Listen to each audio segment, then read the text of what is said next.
रोचक ढङ्गले जाँदैछ।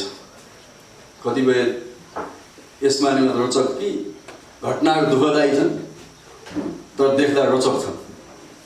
एउटै देशमा दुईपल्ट प्रतिनिधि सभाको विघटन, एउटै कार्यकालमा दुईपल्ट प्रतिनिधि सभाको विघटन, सायद यो ओल्ड रेकर्डै हुन्छ होला, त्यो भइरहेको छ।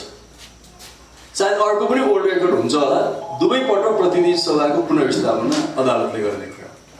अब यो पटक गर्छै गर्दैन म अहिले नै पूर्व घोषणा गर्न सक्दिनँ, तर अघिल्लो पटक विघटन गर्दा जसरी पुनर्स्थापनाको तर्कहरू थिए, यो पल्टको पनि पुनर्स्थापनाको तर्क त्यत्तिकै जोरदार छन्, त्यत्तिकै बलियो छन्, त्यत्तिकै संवैधानिक ढङ्गले स्ट्रङ तर्कहरू छन्।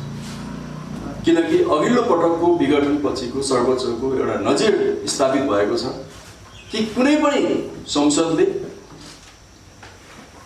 संविधानको धारा 76 को 1 देखि 5 सम्मका सम्पूर्ण प्रक्रियाहरू क्रमशः प्रयोग गर्दै जानुपर्छ। यदि 5 सम्मको प्रक्रियामा जाँदा पनि विकल्प संसदभित्रबाट दिन सकेन भने धारा 76(7) मा जाँदा त्यो प्रतिनिधि सभा विघटन हुन्छ। स्वतः आफै प्रधानमन्त्रीले विघटन गर्नु पर्दैन, त्यो स्वतः आफै विघटन हुन्छ, त्यसपछि चुनावमा जान्छ। र अहिले त्यो त्यसमाथि क्वेसन उठिरहेको छ, किनकि धारा 76(3) को प्रधानमन्त्रीले 76(4) अनुसारको विश्वासको मत दिनु भएको छैन। विश्वासको मत नलिकन उहाँले 76(5) को प्रक्रिया ओपन गर्नुभयो। उहाँले पूर्व अनुमान गर्नुभयो कि 76(4) मा मलाई विश्वासै आउँदैन भने चाहिँ किन लिने भन्नुभएको छ उहाँको तर्क। तर जे भए पनि त्यो प्रक्रिया संसदमा एप्लाई भएन, कार्यान्वयन भएन। त्यसो हुँदा 76(5) मा उहाँले जुन ओपन गर्नुभयो, 76(4) को प्रक्रिया नपुगिकन गएको हुनाले एउटा सम्भावना त्यहाँ छ। र अर्को सम्भावना 76(5) मा जाँदाखेरि दुईजनाको दाबी छ, केपी शर्मा ओलीको दाबी छ, शेरबहादुर देउवाको पनि दाबी छ। राष्ट्रपतिले त्यो दाबीमाथि आफूलाई विश्वस्त हुन सकिन भन्नुभएको छ। अहिले अदालतमा त्यही बहस भइरहेको छ। यी सबै तर्कहरू छन्। तर हामीले संविधान बनाउँदा विगतका अनुभवहरूलाई ध्यान दिँदै, किनभने नेपालमा संसद पटक पटक विघटन हुने कारणले देशको लोकतान्त्रिक अभ्यासलाई बलियो बनाएन। त्यसो हुँदा संसद सकेसम्म 5 वर्ष काम गर्नै पर्छ, त्यसले फुल टर्म काम गर्नुपर्छ भनेर नै। नत्र भने संसदीय व्यवस्था भएका मुलुकमा सरकार बन्ने 3टा मात्रै बाटो हुन्छ। एउटा बहुमत प्राप्त दल, अर्को यदि कुनै पनि दलको बहुमत छैन भने 2 वा 2 भन्दा बढी दलको सरकार बन्छ। त्यो पनि बन्न सकेन भने सबभन्दा ठुलो दलको बन्छ। संसदीय व्यवस्था भएका मुलुकमा यही नै हो बाटो। र विगतमा हाम्रो 47 सालको संविधानमा पनि यही 3टा बाटो मात्रै थियो। तर यो 72 सालको संविधानमा संविधान सभाका सदस्य मान्यज्यूहरूले चौथो बाटो पनि राख्नुभयो। त्यो भनेको धारा 76(5) हो अहिलेको हाम्रो। यदि 1, 2, 3 मा पनि बनेन भने 76(5) मा गएर जसले प्रतिनिधि सभामा बहुमत सो गर्न सक्छ त्यसको सरकार बन्नुपर्छ। त्यसो हुँदा विघटनको चान्स एकदम कम हुन्छ भनेर यो राखेको हो। यसको मतलब सकेसम्म प्रतिनिधि सभा विघटन हुनै नदिने मनसाले यो राखिएको हो। त्यस आधारमा हेर्ने हो भने म विश्वस्त छु कि यो प्रतिनिधि सभा पुनर्स्थापित हुन्छ। अब हामी यस्ता प्रतिनिधि सभाका सदस्य भयौँ यो 5 वर्षमा। एकपल्ट जनताले चुनेर जिताए, दोस्रो पल्ट अदालतले हामीलाई फेरि पुनर्स्थापित गरिदियो, तेस्रो पटक पनि हामीलाई अदालतले नै पुनर्स्थापित गर्दैछ। र म यसमा अनौठो किन मान्दिनँ भने यो नयाँ संविधानको अभ्यासको फेज भएको हुनाले यस्ता खालका घटनाहरू हुन सक्छन्। किनभने यो नयाँ फेजमा संविधानको व्याख्या गर्नु छ, घटनाहरू गर्छन्। आज नभएको भए पनि यो अर्को कुनै कार्यकालमा अथवा 10 वर्षपछि 15 वर्षपछि यस्तो खालको बहस नेपालमा हुन्थ्यो। किनभने जब संविधानमा यी सबै प्रावधान छन् भने कार्यपालिका प्रमुखले, प्रधानमन्त्रीले कहिलेकाहीँ ती प्रक्रिया मिचेर जान खोजेको हुन्छ। त्यसलाई चाहिँ फेरि ट्र्याकमा लाउने काम त न्यायालयले गर्छ, सर्वोच्चले गर्छ। त्यसो हुँदा आज नभएको भए पनि अर्को 10 वर्षपछि अर्को 15 वर्षपछि यसको व्याख्या हुनै पर्थ्यो, हुन्थ्यो।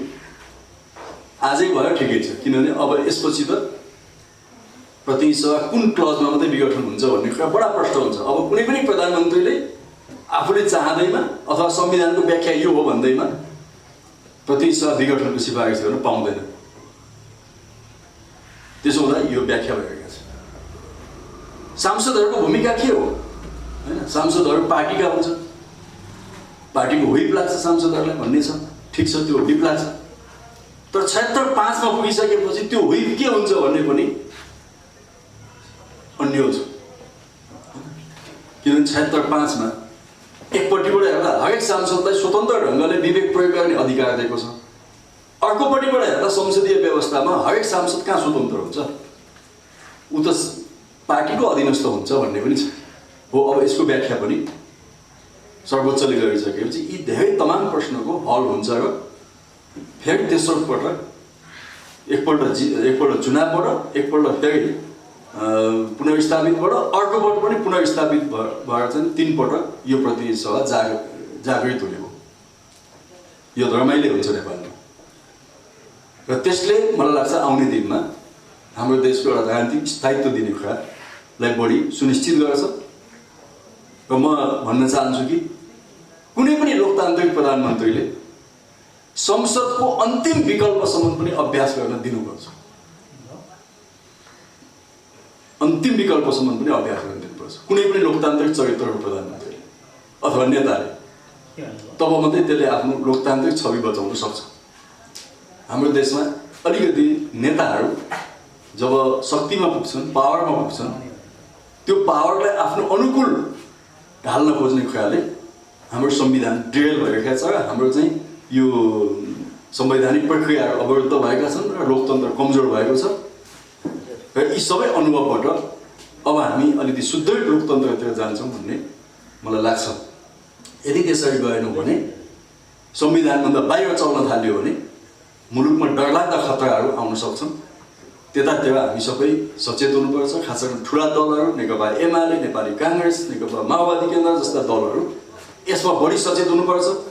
किनकि ठुला दलहरूको विभाजनले नै विगतमा हाम्रो प्रजातन्त्र राजा ज्ञानेन्द्रले समेत त्यसलाई चाहिँ दुरुपयोग गर्ने ठाउँमा पुग्यो, हाम्रो संविधानलाई दुरुपयोग गर्ने ठाउँमा पुग्यो हैन। उग्र वामपन्थी अतिवाद, दक्षिणपन्थ, यस्ता तमाम हाम्रो चाहिँ यो जगमा जन्मेका हो।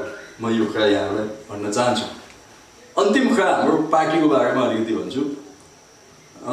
सबैलाई थाहा छ 75 साल जेठ 3 गते नेकपा एमाले र माओवादी केन्द्रको एकतापछि नेकपा बनेको हो।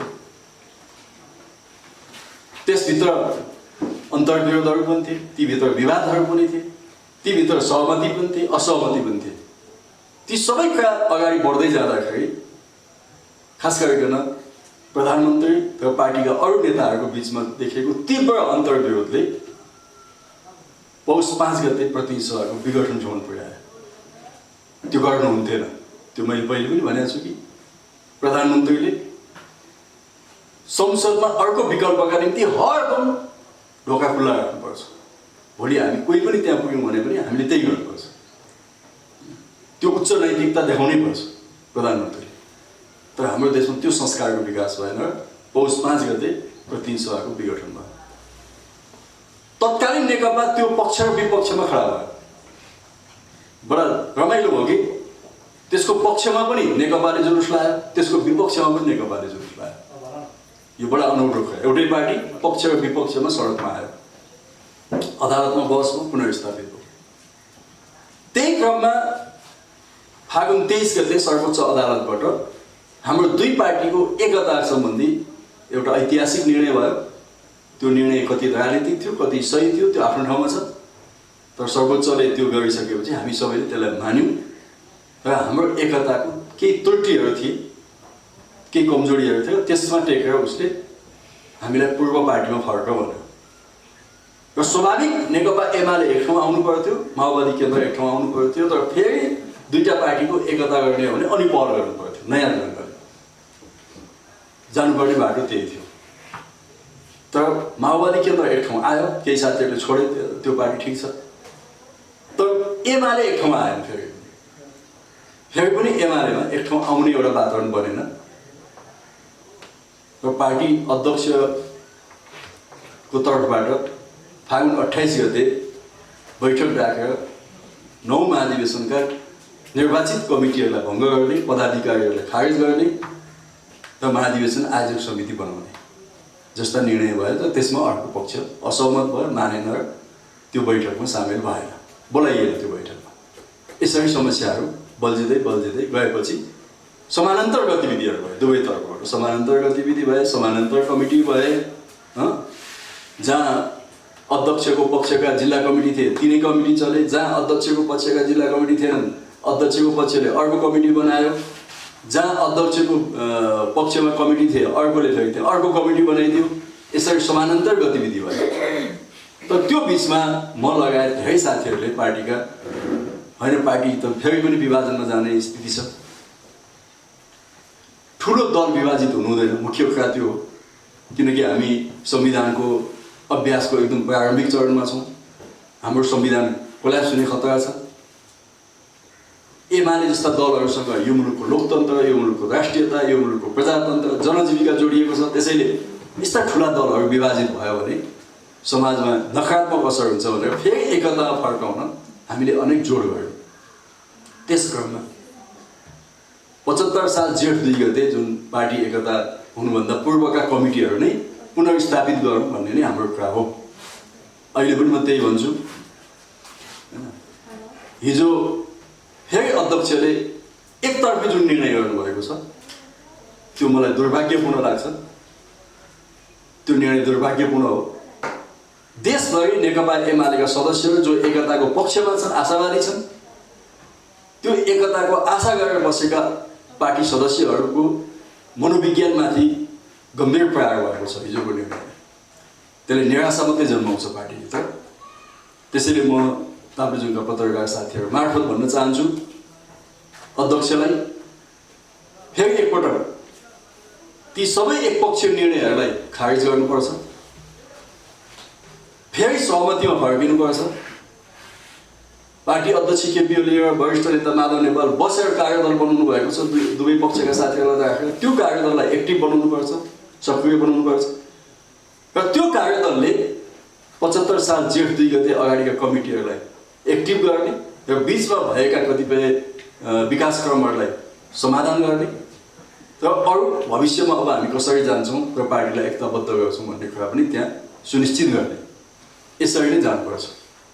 यो बिचमा सर्वोच्च अदालतमा परेको मुद्दाको बारेमा पनि केही बहस भइरहेको छ। सर्वोच्च अदालतमा त्यो मुद्दा जानुहुन्थ्यो कि जानुहुन्न थियो?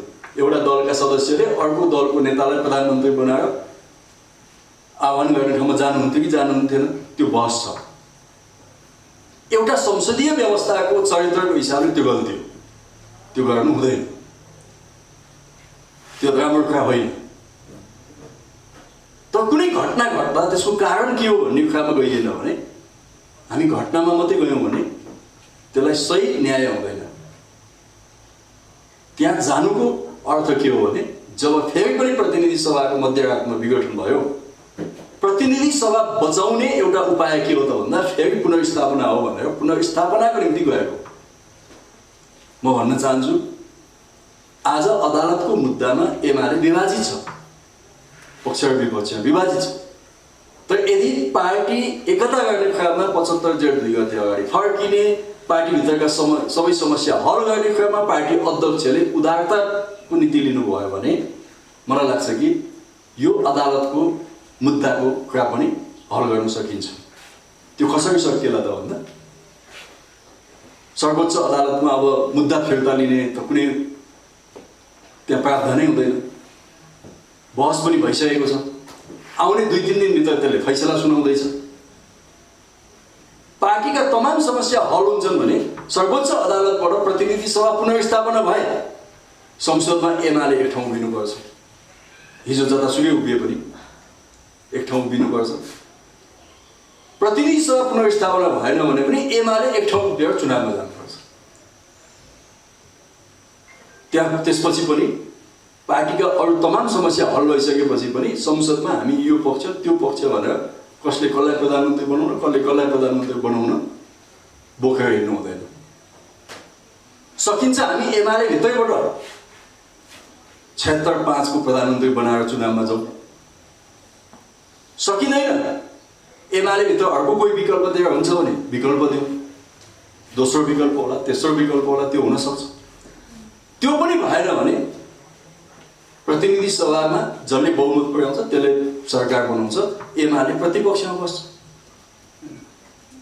यो विकल्पहरू छ र यसरी नै पार्टीलाई एकताबद्ध बनाएर जानुपर्छ भन्ने कुरा म तपाईँहरू मार्फत पनि भन्न चाहन्छु। र त्यसको निम्ति अध्यक्षले हिजो गर्नुभएका निर्णयहरू, यो बिचमा गर्नुभएका निर्णयहरू त्यसलाई चाहिँ फिर्ता लिनुपर्छ र अर्को समूहले गरेका राजनीतिक र साङ्गठनिक निर्णय पनि फिर्ता लिनुपर्छ र एउटा भन्छ नि जिरो ग्राउन्डमा, शून्यतामा आएर, शून्यको ग्राउन्डमा आएर अगाडि बढ्नुपर्छ। त्यसमा हामी कोसिस गरिरहेका छौँ हैन। अन्तिम बेलासम्म पनि हाम्रो प्रयत्न पार्टी एकताको प्रयत्न हुनेछ। विभाजनतिर जान यो पार्टीलाई नदिने कुरामा हामीले अठोट लिएका छौँ। हेरौँ, हामी कोसिस गर्दैछौँ, कति सफल हुन्छौँ।